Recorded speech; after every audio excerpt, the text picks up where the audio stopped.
to real history. 117 people disappeared and left behind only one word.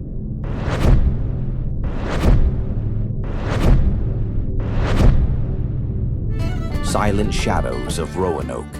The air in Plymouth Harbor in the spring of 1587 did not merely smell of salt and tar.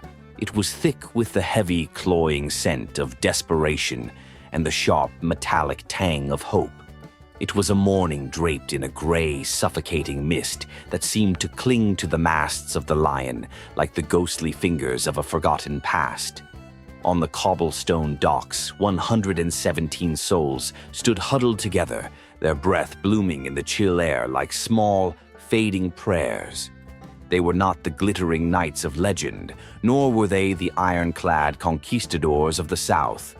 They were tailors with ink-stained fingers, farmers with the dust of English soil still embedded in their palms, and women whose aprons were stained with the soot of London hearths.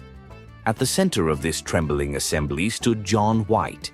He was a man who saw the world not through the sights of a musket, but through the delicate, precise tip of a watercolor brush. To him, the New World was a canvas of emerald forests and sapphire lagoons, a place where the shadows of the Old World could finally be bleached away by a sun that never set on the dreams of Raleigh. Beside him stood his daughter, Eleanor, her hand resting protectively over the swell of her stomach, where a new life, a flicker of the future, stirred in the dark. "The wind is rising, Father," she whispered, her voice barely audible over the rhythmic creaking of the timber. White nodded, his eyes fixed on the three ships that would soon become their entire universe. The Lion, a looming wooden beast of 120 tons, and its two smaller companions. Behind them, England was a land of narrowing streets, of the plague's invisible shadow, and the ever-present thrum of an approaching war with Spain. Ahead lay the city of Raleigh, a promised sanctuary in the Chesapeake Bay, where the soil was said to be so black and rich that it could grow gold. As the sails were unfurled, snapping like the wings of a giant bird, the crowd on the shore began to blur into the mist. They were leaving the familiar comfort of the Tudor world for a wilderness that had already swallowed English lives, but they did not look back. They looked only toward the horizon, unaware that the stars they were following were already beginning to align into a pattern of tragedy. The Atlantic was not a crossing, it was an ordeal. For 10 weeks the Lion groaned against the iron-gray walls of the ocean. Inside the hull, the air was a stagnant soup of sweat, bilge water, and the sour smell of rotting hardtack. The colonists lived in a state of perpetual motion, tossed like dice in a giant's hand. But the true danger was not the storm outside. It was the man standing on the quarterdeck. Simon Fernandez, the master pilot, was a man whose eyes were like two dark pebbles polished by years of salt and secrets. A Portuguese privateer in the service of England, his loyalty was as shifting as the tides. While John White studied his maps, Fernandez studied the weather and the distance to the Spanish treasure fleets. To Fernandez, 117 colonists were nothing more than a burden, a heavy weight that kept his ship from the swift, predatory speeds needed for piracy. On the 22nd of July, 1587, the low, sandy line of the Outer Banks finally broke the horizon. But it was not the Chesapeake. It was Roanoke, the narrow, storm-lashed island where a previous military expedition had ended in blood and fire. "We stop here only to find the 15 men left behind," White commanded, his voice tight with an emerging dread. "Then we sail north to the bay." But as the anchor plummeted into the turquoise shallows, Fernandez's face twisted into a mask of cold finality.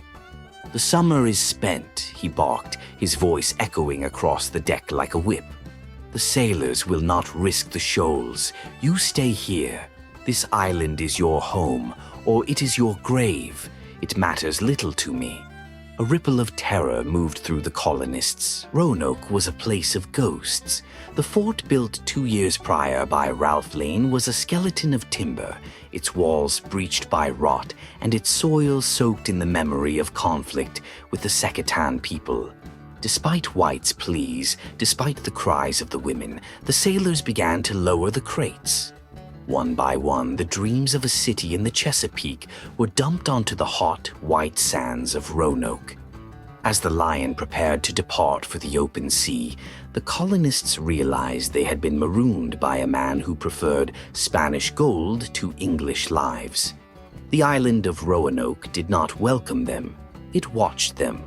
As the colonists moved into the abandoned fort, they found it reclaimed by a forest that seemed to breathe with a malevolent intent. The houses were overgrown with twisted vines of wild grape, and the silence was so absolute it felt like a physical weight. Then came the discovery that silenced even the children.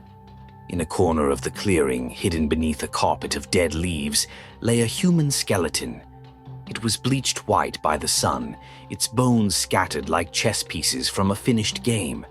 It was one of the 15 men left by the previous garrison, a silent sentinel of what happened when the English turned their backs on the wild. There were no marks of a struggle, only the haunting emptiness of a life extinguished in solitude. Yet, in the midst of this deepening gloom, a miracle occurred. A moment of pure, vibrant life that felt like a spark in a dark cavern. On the 18th of August, 1587, inside a small shrub built of cedar and clay, Eleanor Dare gave birth. The cry of the infant pierced the humid afternoon, a sound so fragile yet so defiant that the men outside paused in their work. They named her Virginia.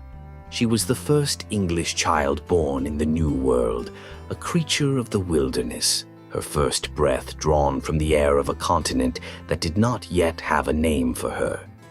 Her baptism, performed with a simple silver bowl, was a ceremony of profound symbolism.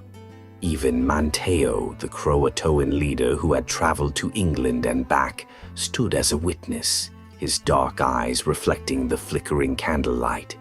For a fleeting moment, the divide between two worlds, the Tudor and the Algonquian, seemed to bridge.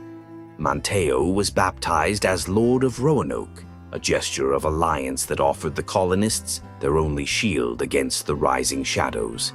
But the shield was thin.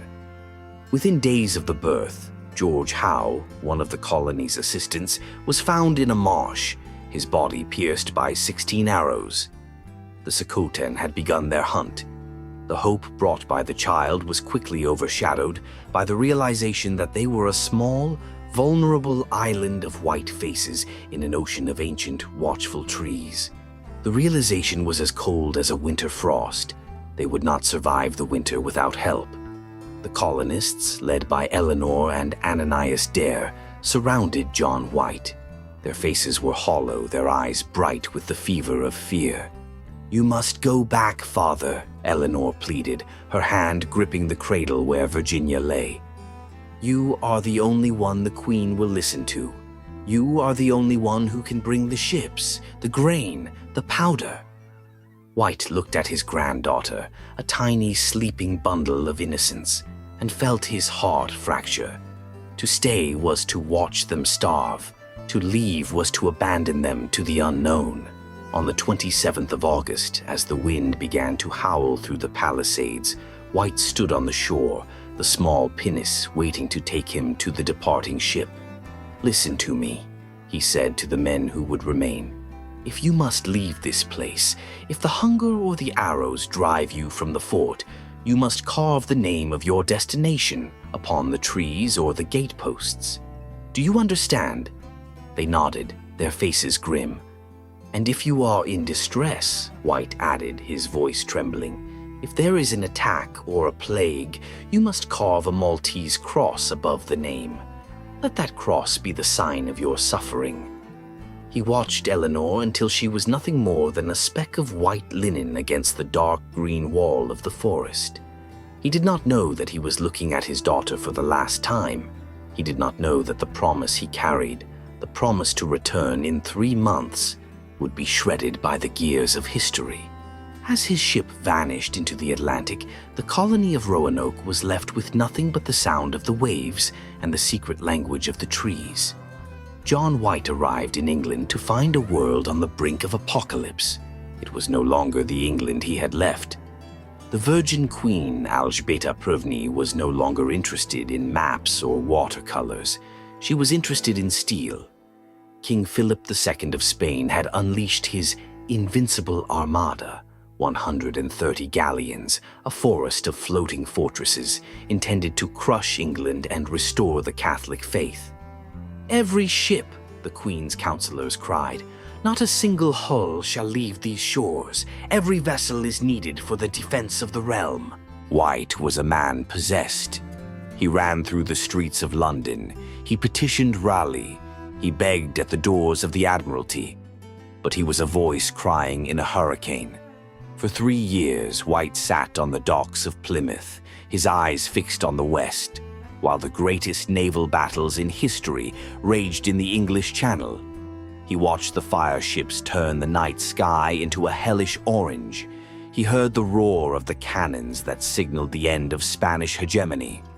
But for every day the war continued, another grain of sand fell through the hourglass of Roanoke. In his mind, he saw Virginia growing, her first steps taken on the forest floor, her first words spoken in a tongue that might already be merging with the language of the CROATOAN. He saw Eleanor's face growing thinner, her eyes scanning the empty horizon for a sail that never came. The 3 months he had promised turned into 36 months. By the time the Queen finally granted him a small, ill-equipped vessel to return, the year was 1590. The world had changed, and on Roanoke, the silence had become absolute. On the 18th of August, 1590, the 3rd birthday of Virginia Dare, John White finally returned to the shores of Roanoke. The sun was a low, angry orb of gold, casting long, distorted shadows across the dunes. The air was heavy with the scent of pine and decay. "Sing," White commanded his men. "Sing the old English tunes so they know it is us." The sailors lifted their voices in a ragged, haunting melody that drifted over the water, but the only reply was the rhythmic drum of the surf. As they stepped onto the beach, White's boots sank into the sand. He found fresh footprints, but they were the tracks of shadows. They moved toward the site of the fort, their hearts hammering against their ribs. The fort was gone. Not burned, not destroyed by fire or cannon, but dismantled. The houses where he had seen his daughter laugh were gone, as if they had never existed. The palisade had been taken down with the precision of a carpenter's hand. The clearing was a void, reclaimed by the tall, swaying grass. Then his eyes caught a glimmer of movement on a massive cedar post that had once formed the entrance to the settlement. He stumbled forward, his fingers trembling as they traced the rough-hewn grain of the wood. CROATOAN. The letters were deep, carved with a steady, purposeful hand. 5 feet above the ground, they screamed their message into the silence. White looked up, his eyes searching the bark for the symbol of the Maltese cross, the sign of distress he had instructed them to leave if they were in danger. The bark was smooth. There was no cross. "They are safe," he whispered, a sob breaking in his throat. "They have gone to Manteo. They have gone to the island of the CROATOAN." He turned to a nearby tree where 3 more letters were carved. CRO. Again, no cross. The message was clear. They had not been taken by force. They had not been slaughtered in their beds. They had made a choice. They had walked out of the English world and into the heart of the New World, but the Atlantic was not finished with its cruelty. As White prepared to sail 50 miles south to Hatteras Island, to the home of the CROATOAN, a massive storm, a nor'easter, erupted. The anchors of his ships were snapped like twigs. The sailors, terrified of being driven onto the treacherous Diamond Shoals, mutinied. White was forced back into the abyss of the ocean, screaming at the wind, while the island of the CROATOAN vanished into the rain. He would never see his family again. He would die in Ireland, a broken man, haunted until his last breath by the image of a small girl with gray eyes, standing on a beach he could never reach. For 4 centuries, the story of Roanoke was treated as a ghost story, a mystery to be whispered in the dark. But the earth does not forget as easily as men do. In the early 21st century, the silent soil began to speak, revealing a truth far more complex than a simple disappearance. Archaeologists, armed not with swords but with ground-penetrating radar and microscopic analysis, descended upon a place known as Site X, near the Salmon Creek in North Carolina. There, beneath layers of centuries-old silt, they found the heartbeat of the lost colony. They unearthed shards of borderware, a specific type of lead-glazed English pottery used for storing fish, manufactured in the hills of Surrey and Hampshire. This pottery was found in only 2 other places in the entire continent, Roanoke and Jamestown. It was the DNA of the 1587 expedition. But the most profound evidence lay on Hatteras Island, the ancient home of the CROATOAN. There, in the shadow of the great oaks, researchers discovered buckets of hammer scale, the microscopic sparks that fly from a blacksmith's anvil. The Native Americans did not work iron, the scientists noted, their voices echoing the revelation.